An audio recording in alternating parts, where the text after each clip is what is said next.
ఇక్కడ blood గిడ్డు drama కూడా ఆడలా, ఏదో తైలేసిందని చెప్పాడు అంతే ఎల్లంపల్లి గారు. సరే తప్పదు, ఆయన అక్కడ పోటీ చేస్తున్నాడు కదా, సో ఆయన కూడా తగిలిందంటే ఎంతో కొంత సింపతి ఉంటుంది. సో రాష్ట్ర స్థాయిలో ఆయనకి, బెజవాడ సెంట్రల్ స్థాయిలో ఈయనకి, వాళ్ళిద్దరికీ తగిలినాయి, వేరే వాళ్ళకి తగల. సో నాని ఇలాంటి డ్రామాలు యాక్సెప్ట్ చేయడు, కేసీఆర్ నాని.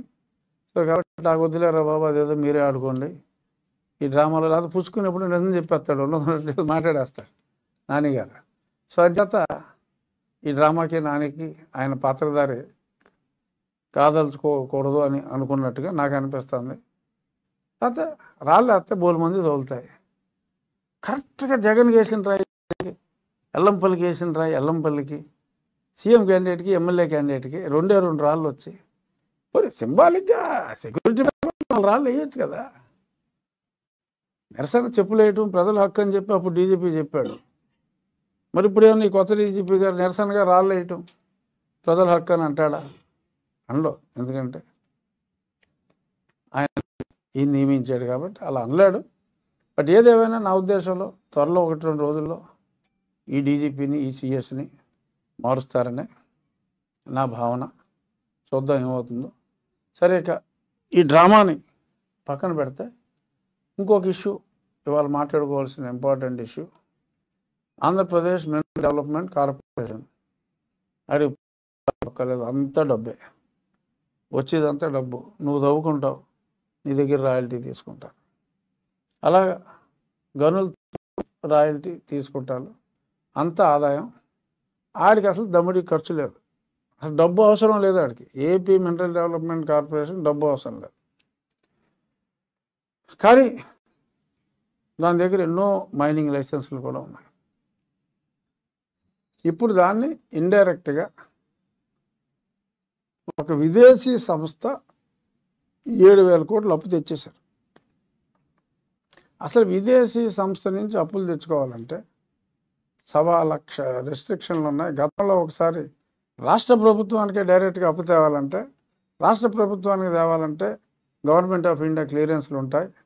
అప్పుడు వీళ్ళు ఎంత మేనేజ్ చేసినా గవర్నమెంట్ ఆఫ్ ఇండియా పర్మిషన్ ఇవ్వాల ఫారెన్ లోన్ తీసుకురావడానికి. ఈ కొట్టేసిన డబ్బులు కంటైనర్లుగా బయటకు వెళ్తున్నాయని మనం చెప్పుకున్నాం కదా, ఆఫ్రికా దేశాలకి, అక్కడికి అంతా బయట ఉంటాం. మరీ ఎక్కువైపోయి అంత డబ్బు అక్కడ ఉండటం సేఫ్ కాదనుకుని మరి కొంత డబ్బుని మన దగ్గరే పెట్టుకుందాం, ఈ రాష్ట్రాన్ని కొనేసుకుందాం. గతంలో మరి ఒక ఎలక్ట్రిక్ కంపెనీ పేరు చెప్పి ఒక సుమారు 1,50,000 ఎకరాలు, ఒక ఎకరం ఎవరికన్నా ఇస్తేనే అల్లరి చేస్తారు. 1,50,000 ఎకరాలు ఒక దేవుడి పేరు మీద ఉన్న ఎలక్ట్రికల్ కంపెనీకి 2 లక్షల కోట్లు పెట్టుబడి పెడతారని ఆ కంపెనీ రిజర్వ్స్ 500 కోట్లు లేవు. వాళ్ళు 2 లక్షల కోట్లు పెట్టుబడితో రకరకాల ఫోటో వాలటైల్ సెల్స్, ఒక 50,000 మెగావాట్లు సోలార్ ప్లాంటు, అంటే భారతదేశానికి కావాల్సిన దానికన్నా కూడా ఎక్కువ ఆంధ్రప్రదేశ్లో ఒక దగ్గర పెట్టేసేలాగా వాళ్ళు ఏదో డ్రామాలు ఆడారు. సరే, దాని వెనకాల అందరికీ తెలుసు. ఇప్పుడు ఇంకా ఆ దోపిడీలో భాగంగా ఏపీ మినరల్ డెవలప్మెంట్ కార్పొరేషన్లోకి ఒక 7,000 కోట్లు అప్పు వీళ్ళు తెచ్చేశారు. నాకేం అవసరం లేదు, ఏదో జీతాలు ఇవ్వడానికో లేకపోతే ఇంకోటి ఇవ్వడానికో వాడేసి 2వ తారీఖు ఇంకో విడత ఇంకొక 7,000 కోట్లు అప్పు తీసుకుని ఇలా షేర్లు ఇచ్చి వాళ్ళకి తనఖాగా కట్టకపోతే ఎలా కడతారు? కట్టరు. ఈ వేరే వాటికి వాడేస్తారు. అసలు కార్పొరేషన్ పేరు మీద స్టేట్ గవర్నమెంట్ గ్యారంటీ కూడా ఇచ్చారు, ఇవ్వడానికి లేదు. రూల్స్ ఒప్పుకో, కాన్స్టిట్యూషనల్ వైలేషన్. ఇంతకుముందు ఎన్నోసార్లు చేస్తే నేను సిఏజీకి రాశా, ప్రధానమంత్రికి రాశా, అక్కడి నుంచి ఒక లెటర్ వస్తుంది, ఏమయ్యా ఇది నిజమేనా అని. ఈ రిప్లై ఇవ్వడం, వాళ్ళ పాత్ర అక్కడికి అయిపోతుంది. ఈడ కాగితాలను పక్కన పెట్టేస్తాడు, ఏదో పేపర్లో నన్ను తిట్టిస్తాడు. పేద ప్రజల కోసం అప్పు చేసిన సంక్షేమం చేస్తున్న జగన్మోహన్ రెడ్డిని అడ్డుకుంటున్న రఘురామకృష్ణరాజు దీని వెనుకున్న చంద్రబాబు నాయుడు. అలా ఎన్నోసార్లు గతంలో వాడు రాశాడు ఆడ పేపర్లో. కూడా మళ్ళీ బహుశా రాస్తాడేమో, నాకు తెలీదు. దీని వెనక పెద్ద కుట్ర.